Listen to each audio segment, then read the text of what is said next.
Assalamualaikum warahmatullahi wabarakatuh.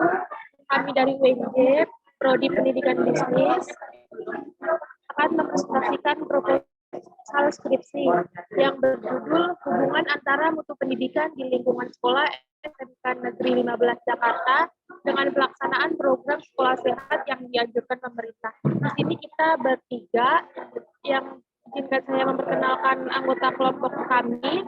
Yang pertama ada Desri Dwiana Nurhayati, yang kedua ada Oktiadia Ayu Amanda, saya sendiri, dan yang ketiga ada Anissa Yasri.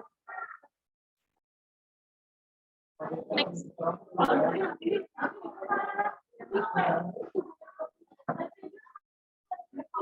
Baik, di sini saya akan menjelaskan tentang pendahuluan latar belakang. Sekolah merupakan institusi pendidikan yang memiliki berbagai dimensi yang satu sama lain berkaitan dan saling menunjang yang di dalamnya terdapat kegiatan belajar mengajar untuk meningkatkan kualitas dan pengembangan potensi peserta didik menurut MINSI tahun 2019. Untuk itu, program sekolah sehat perlu disosialisasikan dan dilakukan dengan baik melalui pelayanan kesehatan yang didukung secara memadai oleh sektor yang terkait. Sudah saatnya melakukan lebih dari sekedar advokasi untuk memperluas jangkauan program dan layanan kesehatan menurut Adelman dan Taylor tahun 2014. Kemudian hal tersebut sesuai dengan pemikiran Hamidun Jauhar yang menyatakan bahwa sekolah sebagai tempat berlangsungnya proses pembelajaran harus menjadi sekolah sehat. Apa sih sekolah sehat? Sekolah sehat adalah sekolah dasar yang warganya secara terus-menerus membudayakan perilaku hidup bersih dan sehat, memiliki lingkungan sekolah yang bersih, indah, sejuk, segar, rapi, tertib, dan aman.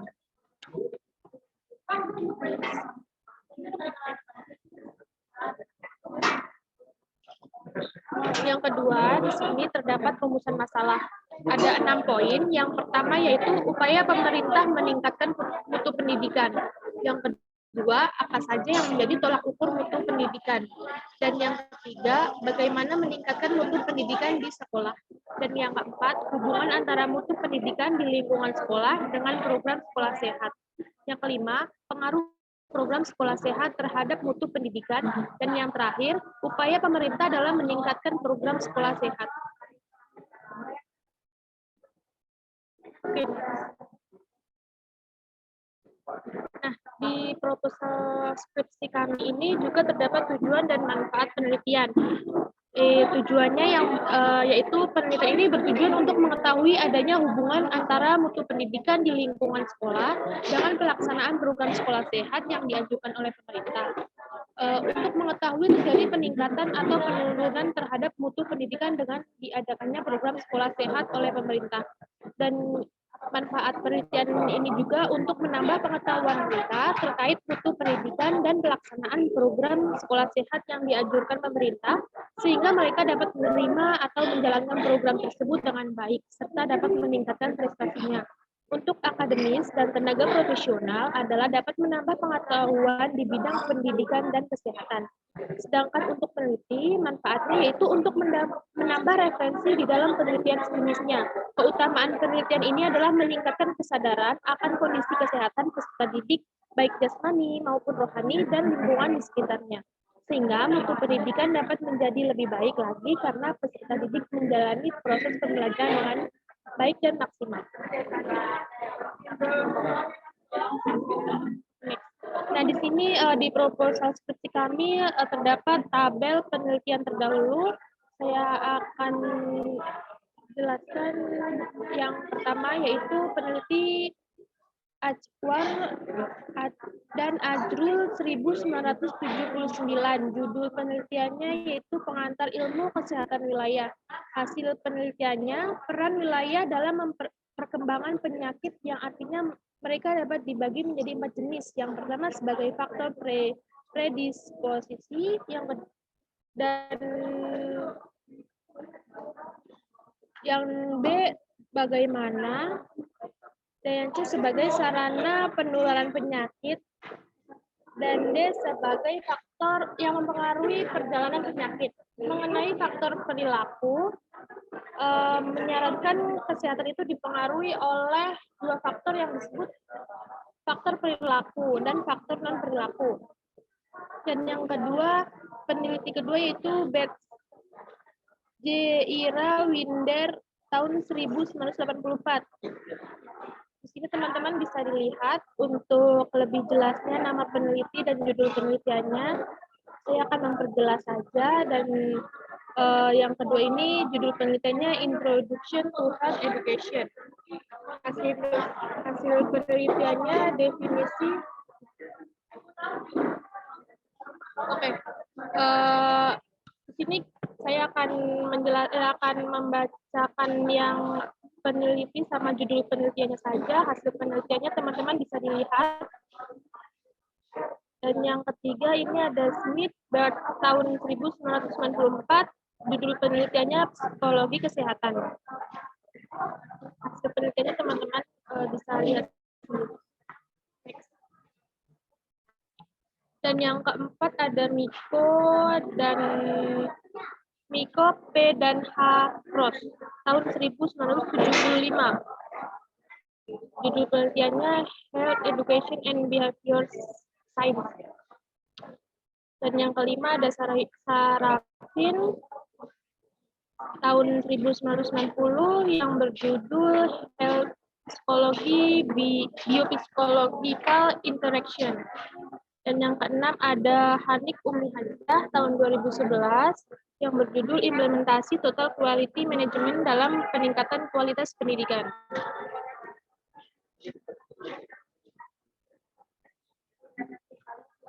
Next.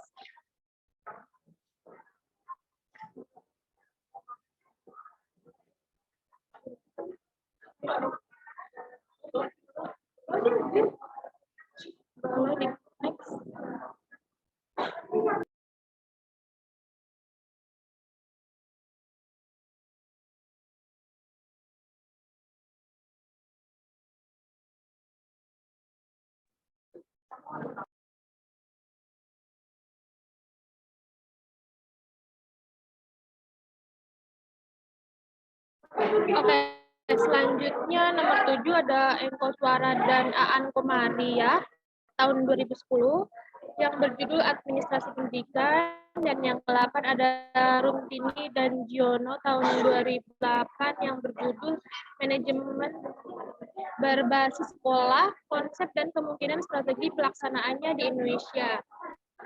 Ini Jurnal Pendidikan dan Kebudayaan. Yang ke-9 ada Celis Edward tahun 2008 yang berjudul Total Quality Management in Education. Di sini teman-teman bisa dilihat hasil penelitiannya.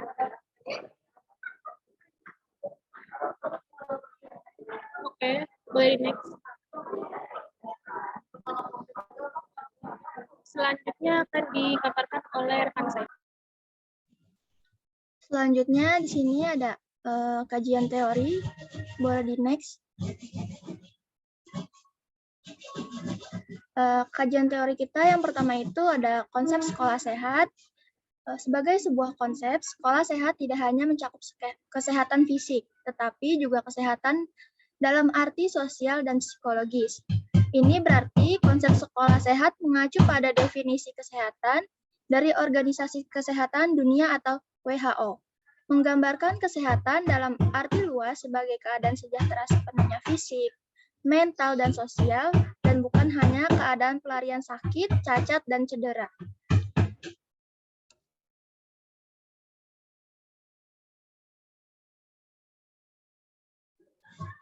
Sekolah sehat adalah sekolah yang berusaha ciptakan ruang yang bersih dan aman. Sekolah yang sehat adalah sekolah yang memberikan pendidikan kesehatan dasar. Sekolah yang sehat adalah sekolah yang menyediakan akses ke layanan kesehatan. Boleh di next. Lalu yang kedua, kajian teori kita tentang pendidikan kesehatan.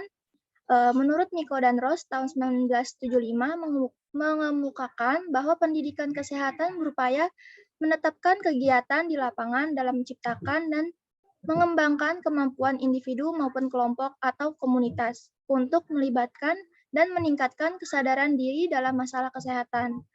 Lalu yang ketiga di sini ada kesehatan anak, di mana meningkatkan kualitas perilaku hidup bersih dan sehat, pencegahan dan pengendalian penyakit. Pada dasarnya proses perubahan perilaku melalui intervensi pendidikan untuk meningkatkan kesadaran akan masalah. Lalu di sini kita membahas kajian teori tentang mutu pendidikan.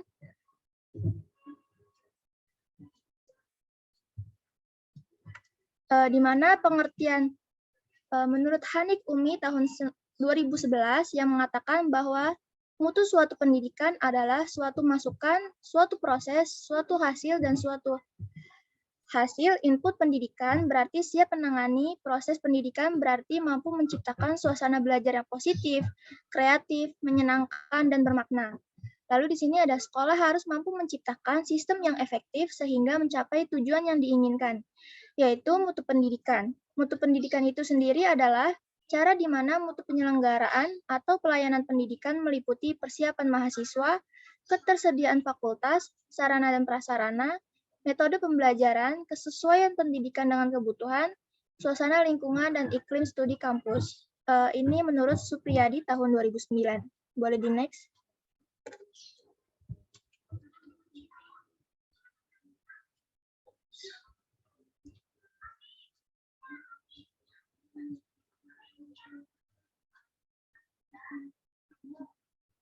Di sini ada konsep pendidikan. Dalam konteks pendidikan, konsep mutu meliputi input, proses, dan output pendidikan menurut Depdiknas tahun 2001. Input pendidikan adalah semua yang perlu tersedia karena diperlukan untuk proses berlangsung.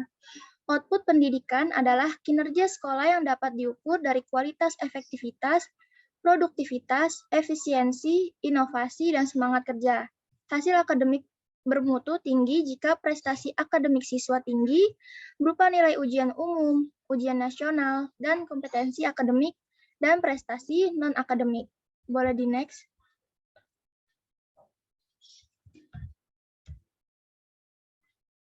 Di sini ada kerangka pemikiran. Kerangka pemikiran dari kelompok kami itu yang pertama ada mutu pendidikan dengan merupakan variabel X, lalu di sini ada program sekolah sehat, di mana variabel Y dan tempat penelitian kita yaitu SMK Negeri 15 Jakarta. Boleh di next?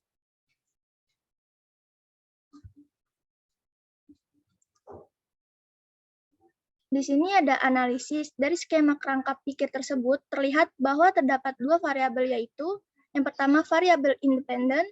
Variabel independen merupakan variabel yang mempengaruhi variabel endogen, yang termasuk variabel eksogen adalah mutu pendidikan atau yang tadi saya bilang yaitu variabel X. Lalu yang kedua ada variabel dependen. Variabel dependen merupakan variabel yang dipengaruhi oleh variabel eksogen. Dalam hal ini yang termasuk variabel endogen adalah program sekolah sehat atau variabel Y. Boleh di next? Selanjutnya akan dijelaskan oleh teman saya. Oke, baik. Selanjutnya adalah metodologi penelitian. Pengertiannya menurut para ahli. Yang pertama adalah menurut Subagio yang dikutip dalam Syamsul Bahri dan Fakhri Zamzam tahun 2015. Metode penelitian adalah suatu cara atau jalan untuk mendapatkan kembali pemecahan terhadap segala permasalahan yang diajukan. Dan pengertian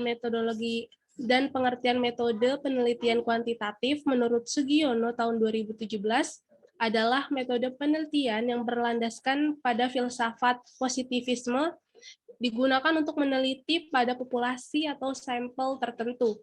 Pengumpulan data menggunakan instrumen penelitian, analisis data bersifat kuantitatif atau statistik dengan tujuan untuk menguji hipotesis yang ditetapkan. Selanjutnya ada teknik pengumpulan data. Yang pertama ada kuesioner. Kuesioner merupakan alat pengumpulan data primer dengan menggunakan survei yang diambil dari data responden. Survei dapat dibagikan kepada responden dengan beberapa metode, yaitu yang pertama langsung oleh peneliti atau independen. Yang kedua melalui surat atau mail kuesioner. Yang ketiga dikirim melalui komputer seperti surat elektronik atau email. Dan selanjutnya observasi. Observasi merupakan aktivitas proses atau objek yang dimaksudkan untuk memahami pengetahuan tentang fenomena berdasarkan pengetahuan dan ide yang diketahui sebelumnya. Untuk memperoleh informasi yang diperlukan ketika ingin melakukan penelitian, pada penelitian ini sumber data yang digunakan oleh peneliti adalah sumber data primer. Sumber data primer merupakan jenis data yang dikumpulkan langsung dari sumber primernya. Data primer biasanya disesuaikan dengan kebutuhan peneliti, sehingga selalu bersifat spesifik. Dalam penelitian ini, sumber data secara langsung diperoleh dari siswa dan alumni SMK Negeri 15 Jakarta. Oke, selanjutnya teknik analisis data. Yang pertama mencari persamaan regresi. Analisis regresi berguna untuk mendapatkan hubungan fungsional antara dua variabel atau lebih. Untuk mendapatkan hubungan antara variabel bebas dengan variabel terikat atau hubungan variabel terikat terhadap variabel bebas. Di dalam mencari persamaan regresi digunakan rumus regresi linier sederhana. Uji persyaratan ini bertujuan untuk memperkirakan bentuk hubungan yang terjadi antara variabel X, yaitu kecerdasan emosional, dan variabel Y, yaitu motivasi belajar. Yang kedua, pengujian persyaratan analisis. Yang pertama ada uji normalitas data. Uji normalitas galat taksiran regresi Y dan X dilakukan untuk menguji apakah taksiran regresi Y dan atas X berdistribusi normal atau tidak. Pengujian normalitas galat taksiran regresi Y dan X dengan uji Lilliefors pada taraf signifikasi alfa sama dengan 0,05. Yang selanjutnya ada uji keliniaran regresi. Uji keliniaran regresi dilakukan untuk mengetahui apakah persamaan regresi yang diperoleh merupakan linear atau non-linear. Uji keliniaran regresi menggunakan perhitungan yang disajikan dalam tabel ANOVA. Untuk membuktikan linearitas regresi antar variabel dilakukan dengan menguji hipotesis linearitas. Oke, selanjutnya ada uji hipotesis. Yang pertama ada uji keberartian regresi. Uji keberartian regresi digunakan untuk mengetahui apakah persamaan regresi memiliki keberartian atau tidak dengan kriteria F hitung lebih besar dari F tabel. Uji keberartian regresi menggunakan perhitungan yang disajikan dalam tabel ANOVA. Untuk membuktikan linearitas regresi dari variabel dilakukan dengan menguji hipotesis linearitas persamaan regresi. Selanjutnya ada uji koefisien korelasi. Uji koefisien korelasi ini digunakan untuk mengetahui tingkat hubungan antara variabel X dengan variabel Y. Menghitung RXY dengan menggunakan rumus produk momen dari Carl Pearson. Selanjutnya ada uji keberartian koefisien korelasi. Uji keberartian koefisien korelasi dilakukan untuk mengetahui apakah variabel X dan variabel Y terdapat hubungan yang berarti atau signifikan atau tidak. Uji keberartian koefisien korelasi menggunakan uji T. Dan berikut adalah daftar pustakanya. Di sini ada Azwar, Nanik, Engkoswara, Giono, dan lain sebagainya. Bisa dilihat pada layar Anda. Oke, next. Ya, sekian presentasi dari kelompok kami. Kurang lebihnya mohon dimaafkan. Wassalamualaikum warahmatullahi wabarakatuh.